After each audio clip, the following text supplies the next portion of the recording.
त्यांचे हिंदवी स्वराज्य आहे. 19 फेब्रुवारी 1630 रोजी एका तेजस्वी ताऱ्याचा जन्म झाला. ते आपले लाडके दैवत म्हणजे छत्रपती शिवाजी महाराज.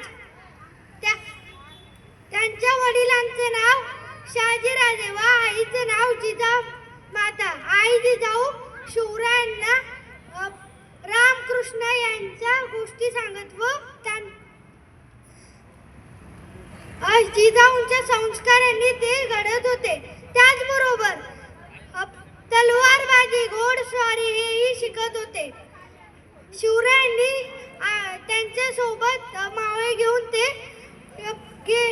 रायरेश्वराच्या मंदिरात गेले व स्वराज्य स्थापनेची प्रतिज्ञा केली.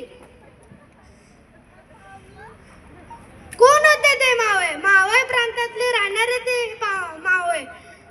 अंगाने दिसायला रांगडे, दिसायला साधे भोळे, पाठीला ढाल, कमरेला तलवार, शत्रूला बेजार करणारे, जीवाला जीव देणारे असे होते ते मावळे.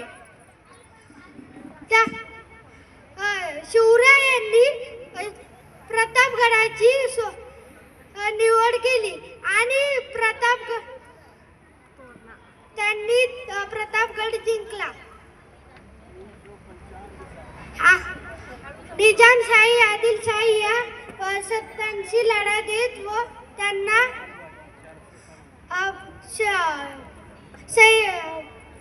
सैनिकांच्या साहाय्याने ते लढा जिंकले.